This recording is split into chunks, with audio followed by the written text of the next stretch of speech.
शांति, ओम शांति, ओम शांति, ओम शांति, ओम शांति, ओम शांति, ओम शांति, ओम शांति, ओम शांति, ये ध्वनि मंगल ध्वनि है, ओम शांति, ओम शांति, ओम शांति, ओम शांति, ओम शांति। बड़ा है सुख कर ये मंत्र मन है, ओम शांति, ये ध्वनि मंगल ध्वनि है, ओम शांति, ओम शांति, ओम शांति,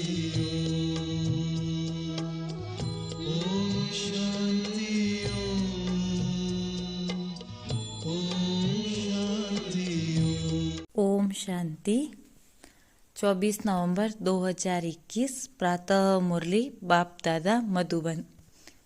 आज बाबा ने कहा, मीठे बच्चे, तुम यहाँ अपनी राजाई तकदीर बनाने आए हो। जितना याद में रहेंगे, पढ़ाई पर ध्यान देंगे, उतना तकदीर श्रेष्ठ बनती जाएगी। प्रश्न, संगम पर किस श्रीमत का पालन कर 21 जन्मों के लिए तुम अपनी तकदीर श्रेष्ठ बना सकते हो?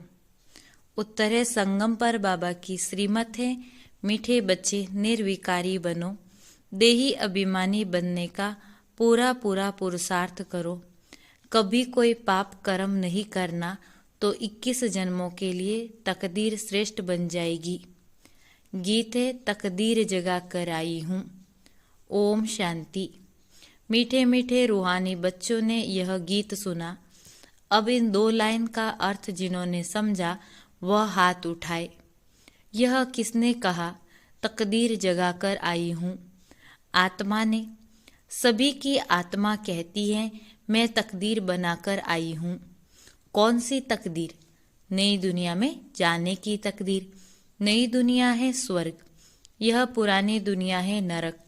तो यह सब आत्माएं कहती हैं, आत्मा को तो शरीर जरूर चाहिए, तब तो बोले। जीव की आत्मा कहती हैं, हम आए हैं स्कूल में तकदीर बनाने। पढ़ाने वाला कौन है? शिव बाबा, ज्ञान का सागर। मनुष्य को देवता अथवा पतित को पावन, नरकवासियों को स्वर्गवासी बनाने वाला वह एक बाप ही है। इस नरक को आग लगनी है। दुनिया में ऐसा कोई स्कूल नहीं जहां बच्चे कहे कि हम बेहद के बाप के पास आए हैं, अथवा ऐसा भी कोई नहीं जो कहे मैं बाप भी हूँ, टीचर भी हूँ, गुरु भी हूँ। यह ब्रह्मा भी नहीं कह सकते। एक शिव बाबा ही कहते हैं, मैं सभी का बाप, टीचर और गुरु हूँ। वही बैठ पढ़ाते हैं। तो अब बच्चों को तकदीर बनानी है। बच्चे कहते हैं, हम आए हैं नई दुनिया के राजधानी की तकदीर बनाने। हमको मालूम है कि यह पुरानी दुनिया खत्म होनी है। अब बाबा आकर नई दुनिया स्थापन करते हैं। तुम 21 जन्मों का राज्य भाग्य लेने पड़ते हो। गोया तुम राजाई तकदीर पाते हो।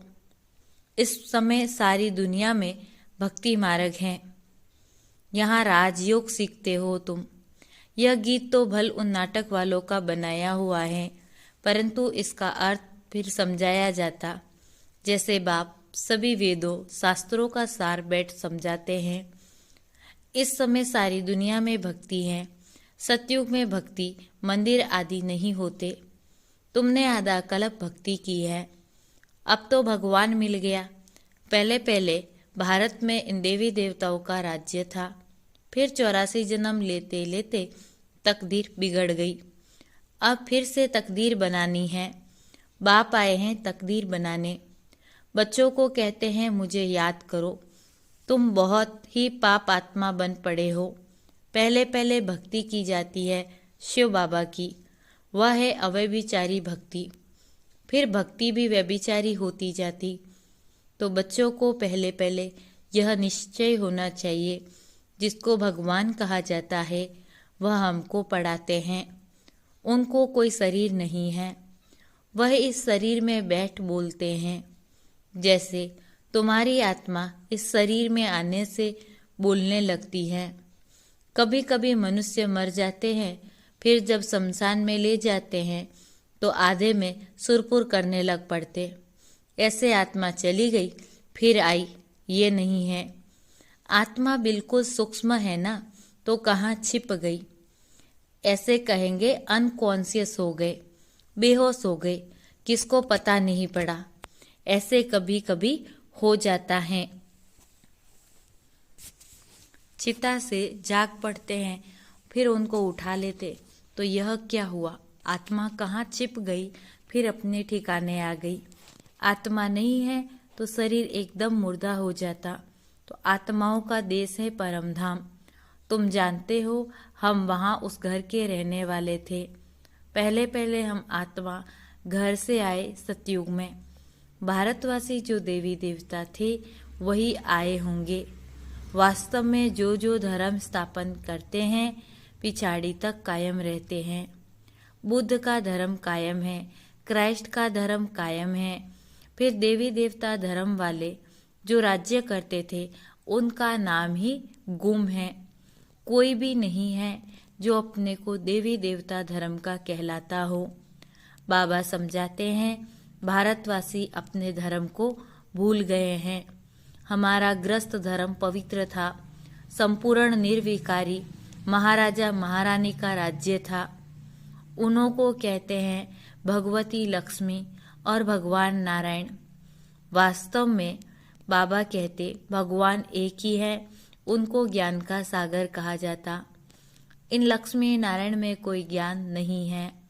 ज्ञान का सागर एक ही शिव बाबा है। वह बैठ तुम बच्चों को ज्ञान देते हैं। तुम अभी पढ़ रहे हो, यह पढ़ाई फिर वहाँ भूल जाएंगे। अभी तुम हर एक समझते हो हमारी आत्मा में 84 जन्मों का रिकॉर्ड भरा हुआ है। आत्मा अभी नॉलेज ले रही है, फिर सतयुग में जाकर अपना राज्य भाग्य करेगी। तुम कहेंगे हमने 84 का चक्र लगाया, अब बाबा से हम स्वर्ग की बादशाही ले रहे हैं। हर एक उस दादे से वर्षा लेते हैं, परंतु अपने अपने पुरुषार्थ अनुसार। इसमें कोई हिस्सा बांटा नहीं जाता, अज्ञान काल में बांटा जाता है। बेहद का बाप कहते हैं हम वैकुंठ स्थापन करते हैं, उसमें ऊंच मर्तबा पाना, यह है तुम्हारे पुरुषार्थ पर मदार। जितना बाबा को याद करेंगे उतना विकर्म विनाश होंगे, पवित्र बनेंगे। सोने को भट्टी में डालते हैं ना, तो उससे खाद निकल सच्चे सोने की डली बन जाती है। यह आत्मा भी सच्चा सोना थी, यहाँ पाठ बजाने आती है। पहले है गोल्डन एज, फिर पहले चांदी की खाद पड़ती है। आत्मा थोड़ी इम्प्योर बन जाती, फिर आहिस्ते आहिस्ते थोड़ा घटती जाती। मकान भी पहले नया, फिर आहिस्ते आहिस्ते पुराना हो जाता। 100 वर्ष के बाद कहेंगे पुराना। वैसे दुनिया भी नई और पुरानी होती। आज से 5000 वर्ष पहले नई थी। इन देवी देवताओं का राज्य था, वह कहाँ गया। 84 जन्म भोगते भोगते पुराना हो गया। आत्मा भी मैली तो शरीर भी मैला हो गया, गोरे से सांवरे हो गए। कृष्ण को भी गोरा और सांवरा दिखाते हैं। टांग नरक तरफ, मुख स्वर्ग तरफ दिखाना है। तुम भी उस कुल के हो, तुम्हारी भी टांग नरक की तरफ और मुंह स्वर्ग की तरफ है। अभी तुम पहले निर्वाण धाम में जाकर फिर स्वर्ग में आएंगे। कलयुग को आग लग जाएगी। मूसलधार बरसात, आग, अर्थक्वेक आदि होगी। पतित आत्माएं सब हिसाब किताब चुकतू कर घर चली जाएगी, बाकी थोड़े बचेंगे। पवित्र आत्माएं आती जाएगी। अभी तो सब है कांटे। काम कटारी चलाना, यह कांटा लगाना है। यहाँ तो बाप कहते हैं कि संपूर्ण निर्विकारी बनना है। बाप कहते हैं मुझे याद करो तो मैं तुमको स्वर्ग का वर्षा दूंगा, तुम पवित्र बन जाएंगे। तुम पावन थे तो ग्रस्त व्यवहार भी पवित्र था। अभी तुम पतित बने हो तो ग्रस्त व्यवहार भी अपवित्र विकारी है। सतयुग में व्यवहार धंधा भी सच्चा चलता है। वहाँ झूठ आदि बोलने की दरकार नहीं रहती। झूठ तब बोला जाता है जब बहुत पैसे कमाने का लोभ होता है। वहाँ तो अथाह पैसे मिलते, अनाज आदि का कोई दाम नहीं रहता। वहाँ कोई गरीब होता नहीं। जो पुरुषार्थ करेंगे वह महाराजा बनेंगे। हीरे जवाहरों के महल मिलेंगे। पुरुषार्थ पूरा नहीं करेंगे तो प्रजा में चले जाएंगे। राजा रानी, फिर प्रिंस प्रिंसेस, सारा घराना तो होता है ना। फिर प्रजा में भी नंबरवार साहूकार और गरीब प्रजा होती है। वहाँ तो सब पवित्र होंगे। राजा रानी, वजीर भी एक। वहाँ कोई बहुत वजीर नहीं रहते। राजा में ताकत रहती है राज्य चलाने की। तो जैसे बाबा समझाते हैं, बच्चों को भी समझाना चाहिए। हम भारतवासी देवी देवता थे। सतयुग में हमारा राज्य था। ग्रस्त व्यवहार में हम पवित्र थे, स्वर्गवासी थे। फिर पतित बनते बनते नरकवासी बने हैं, फिर स्वर्गवासी बनते हैं। यह खेल बना हुआ है। स्वर्गवासी एक जन्म में बन जाएंगे, फिर नरकवासी बनने में 84 जन्म लेने पड़ेंगे। सीढ़ी में बड़ा क्लियर दिखाया हुआ है। अभी बुद्धि में आया है कि हम जाकर स्वर्ग में राज्य करेंगे। अभी बाबा से वर्षा ले रहे हैं। बाप ही सत्य बताकर नर से नारायण बनाते हैं। वे लोग तो जो सत्यनारायण की कथा सुनते हैं वह कोई नर से नारायण नहीं बनते, तो वह कथा झूठी हुई ना। यहाँ तुम बैठे ही हो नर से नारायण बनने के लिए। वह ऐसे थोड़े ही कहते हैं कि पवित्र बनो, मामेकम याद करो। सत्यनारायण की कथा पूर्णमासी के दिन सुनाते हैं। अब इस समय पूर्णमासी कहा जाता है 16 कला चंद्रमा को।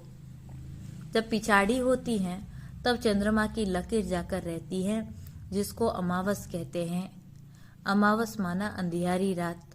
सतयुग त्रेता को दिन, द्वापर कलयुग को रात कहा जाता है। यह सब पॉइंट समझने की है। यह शिव बाबा बैठ पढ़ाते हैं। वह बाप भी है, टीचर भी है और गुरु भी है। इसमें प्रवेश कर आत्माओं को पढ़ाते हैं। बाबा कहते हैं जैसे इनकी आत्मा ब्रकुटी के बीच में बैठी है, मैं भी आकर यहाँ बैठता हूँ। तुमको बैठ समझाता हूँ। तुम पहले पावन थे, फिर पतित बने हो। अब मुझ बाप को याद करो। पवित्र बनने बिगर घर वापस जा नहीं सकते। पवित्र बनेंगे तब उड़ेंगे।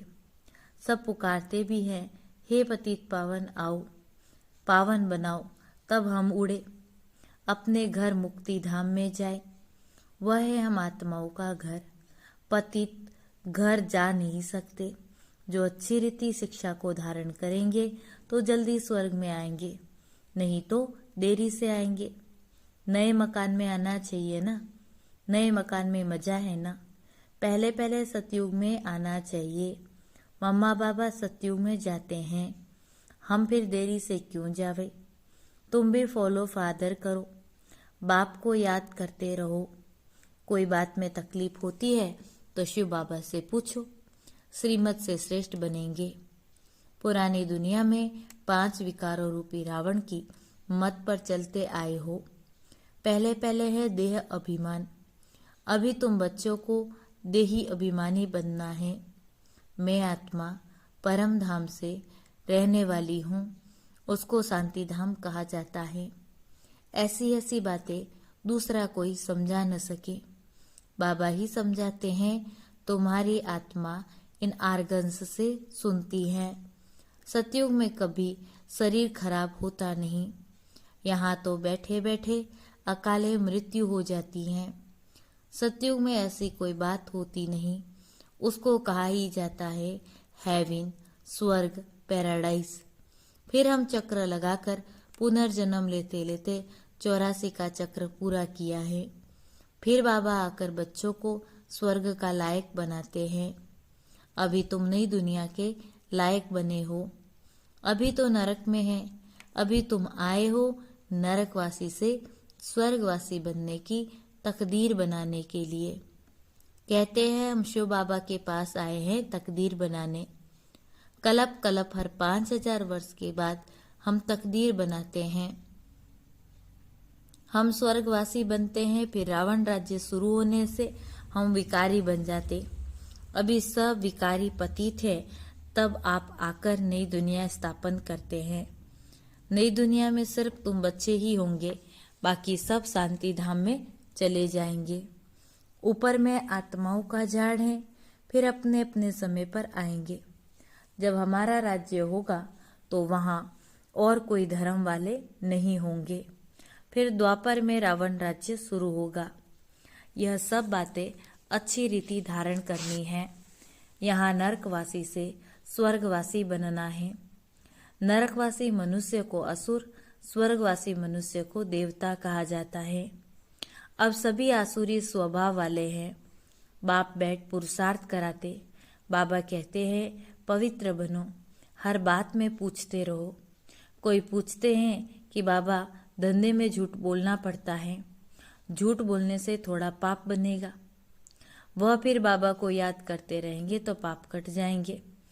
आजकल की दुनिया में सब पाप करते रहते, कितनी रिश्वत खाते रहते। ये प्रदर्शनी का चित्र मैप है। ऐसे मैप कहाँ होते नहीं। अगर कोई देखकर कॉपी करके बनाए भी, परंतु उसका अर्थ कुछ भी समझ नहीं सकेंगे। प्रदर्शनी मेले में बहुत आते हैं। कहा जाता है 7 रोज के लिए समझने के लिए आओ तो तुम स्वर्गवासी बनने के लायक बन जाएंगे। अभी नरकवासी हो। सीढ़ी में देखो कितना क्लियर है। यह है पतित दुनिया, पावन दुनिया ऊपर खड़ी है। अभी तुम बच्चे शिव बाबा से प्रॉमिस करते हो, बाबा हम नरकवासी से स्वर्गवासी जरूर बनेंगे। अभी तुम तैयारी कर रहे हो शिवालय में जाने के लिए, इसीलिए विकार में कभी नहीं जाना। तूफान तो माया के बहुत आएंगे, परंतु नंगन नहीं होना, पतित नहीं बनना। पतित होने से बड़ी खता अर्थात भूल हो जाएगी। फिर धर्मराज की बहुत बड़ी सजा खानी पड़ेगी। अच्छा, मीठे मीठे सिकिला दे बच्चों प्रति माता पिता बाप दादा का याद प्यार और गुड मॉर्निंग। रूहानी बाप की रूहानी बच्चों को नमस्ते। हम रूहानी बच्चों की रूहानी बाप दादा को याद प्यार, गुड मॉर्निंग और नमस्ते। मुरली का सार है। पहली पॉइंट, मनुष्य से देवता बनने के लिए जो भी आसुरी स्वभाव है, झूठ बोलने की आदत है, उसका त्याग करना है, देवी स्वभाव धारण करना है।